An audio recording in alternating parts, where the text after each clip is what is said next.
దేశవ్యాప్తంగా సంచలనం రేపిన కరూర్ తొక్కిసలాట ఘటనలో అనూహ్య పరిణామాలు చోటు చేసుకుంటున్నాయి.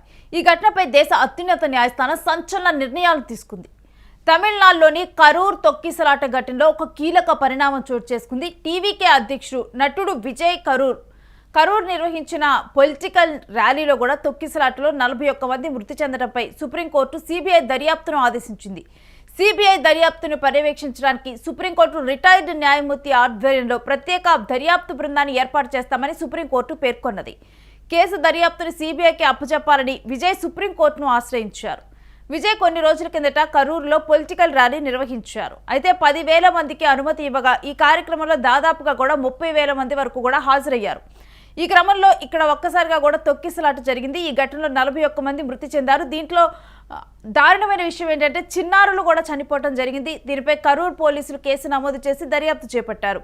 ఇక కరూర్ టీవీకే ఇన్ఛార్జిని అరెస్టు చేశారు. కరూర్ విషాదంపై మద్రాసు హైకోర్టు ప్రతిపాదించిన ప్రత్యేక దర్యాప్తు బృందం దర్యాప్తును నిలిపివేయాలని కోరుతూ కూడా మద్రాసు హైకోర్టు సుప్రీంకోర్టులో అప్పీల్ దాఖలు చేసింది. విజయ్ గురించి సింగిల్ జడ్జి చేసిన వ్యాఖ్యలపై స్టే విధించాలని కోరుతూ పిటిషన్ దాఖలైంది. ఇక ఈ సంఘటనపై సిబిఐ దర్యాప్తుకు ఆదేశించాలని బీజేపీతో సహా ఇతర పార్టీలు సుప్రీంకోర్టును కోరాయి. సుప్రీంకోర్టు న్యాయమూర్తులు జస్టిస్ మహేశ్వరి, అంజీరియా ఈ కేసులపై విచారణ చేపట్టారు. ఈ విషయంలో వాదనలు అక్టోబర్ 10వ తేదీన జరిగాయి. ఈ కేసులో సుప్రీంకోర్టు సోమవారం ఉదయం తీర్పు వెలువరించింది. కరూర్ తొక్కిసలాట ఘటనపై సిబిఐ విచారణకు సుప్రీంకోర్టు ఆదేశించింది.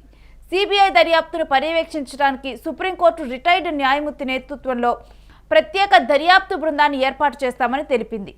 Retired judge justice Ajay Rastogi SIT chief కాగా 2 ఐపీఎస్ అధికారులు అందులో సభ్యులుగా ఏర్పాటు చేస్తామని సుప్రీంకోర్టు స్పష్టం చేసింది. సెప్టెంబర్ 27న టీవీకే చీఫ్ విజయ్ ర్యాలీ సందర్భంగా కూడా తొక్కిసలాట చోటు చేసుకుని ఇందులో 41 మంది ప్రాణాలు కోల్పోగా మరో 60 మంది గాయపడ్డారు. అధికారులు తెలిపిన వివరాల ప్రకారం సభా ప్రాంగణంలో 10,000 మంది సామర్థ్యమైతే 30,000 మందికి పైగా హాజరయ్యారు. భద్రతా నిబంధనలు ఉల్లంఘించి నీళ్లు, ఆహారం సహా కనీస సౌకర్యాలు కూడా కల్పించలేదనే ఆరోపణలు వెల్లువెత్తాయి. ఇక దీని తర్వాతే తమిళనాడు హైకోర్టు కూడా సంచలన తీర్పును వెలువరించింది. ఇక ఈసారి ఇలాంటివి జరిగినా కానీ రాష్ట్రంలో అక్కడ నీళ్లు, ఇలాంటి కనీస సౌకర్యాలు అనేవి కూడా ఉండాలి అని చెప్పి కూడా అటువంటి సౌకర్యాలు ఉండేంత వరకు కూడా ఇలాంటి ఏ మీటింగులకు కూడా అనుమతించబోమని అక్కడ పోలీసులు కూడా చెప్పారు.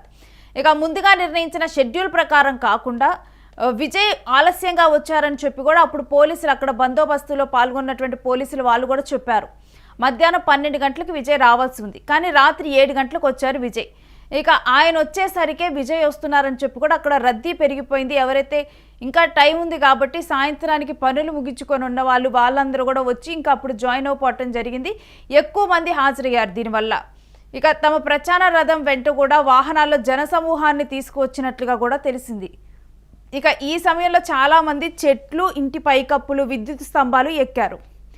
ఇక దీని కారణంగా కూడా వారందరికీ ఎలాంటి ప్రమాదము జరగకుండా చూసేందుకు కూడా అక్కడ విద్యుత్ సరఫరాను నిలిపివేయాల్సి వచ్చిందని చెప్పి కూడా ఆ తర్వాత ఈ తొక్కిసలాట జరిగిన తర్వాత అధికారులు తెలియజేయటం జరిగింది. ఇక మరికొంతమంది విజయ్ రాకతో ఆయన దృష్టిని ఆకర్షించాలని, హీరో తన వైపు చూడాలి, తనకి అభివాదం చేయాలి అన్న కొంతమంది కూడా ఆయన దృష్టిని ఆకర్షించటం కోసం ఆ ప్రచార రథం, ఆ బస్సు ఏదైతే ఉందో దాని మీదకి వాళ్ళు వేసుకొని వచ్చినటువంటి చెప్పులను విసిరారు. ఇక అదే సమయంలో చాలామంది స్పృహ కోల్పోయారు. ఆ తర్వాత పోలీసులు జనాన్ని చెదరగొట్టడానికి లాఠీ చార్జ్ చేశారని కూడా అధికారులు తెలిపారు. ఇక ఈ ఘటనలో ప్రాణాలు కోల్పోయిన బాధిత కుటుంబాలకి హీరో విజయ్ తరపున కూడా 20 లక్షల చొప్పున ఆర్థిక సహాయాన్ని ప్రకటించారు. ఇక అంతేకాకుండా రాష్ట్ర పర్యటన కూడా ఆయన రద్దు చేసుకొని ఇక అక్టోబర్ 7న బాధితులకు ఆయన వీడియో కాల్ చేసి ఓదార్చారు. త్వరలోనే వారిని నేరుగా కలుస్తానని కూడా మాటిచ్చారు.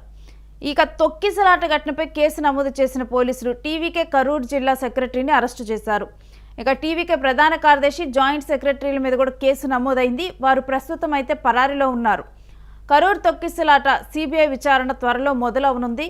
డిఎంకే ప్రభుత్వానికి గట్టి షాక్ తగిలినట్లే అని విశ్లేషకులు భావిస్తున్నారు. దీంతో ఎందుకంటే ఈ కరూర్ తొక్కిసలాట ఘటన జరిగిన తర్వాత దీని మీద అనేక ఆరోపణలు, అనుమానాలు కూడా తలెత్తాయి. కొంతమంది కావాలని చెప్పే రాళ్లు విసిరారు, దానివల్లే ఈ ఘటన జరిగిందని. అంటే చూసుకుంటే కొంతమంది ఏమో విజయ్ దృష్టిని ఆకర్షించడానికి చెప్పులు విసిరినట్లుగా కూడా ఇప్పుడు ప్రాథమిక నిర్ధారణ ఇప్పటి వరకు ఉన్న నివేదిక ఇన్వెస్టిగేషన్లో బయటకు వచ్చింది.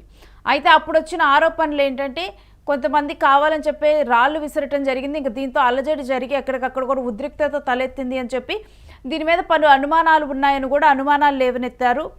ఇక ఇప్పుడు దీని మీద సిబిఐ దర్యాప్తు వేసింది. ఇక సిబిఐ దర్యాప్తుతో ఇప్పుడు దీంట్లో ఉన్న అనుమానాలు, ఆరోపణలు వీటన్నిటికీ కూడా ఒక క్లారిటీ అయితే రానుంది.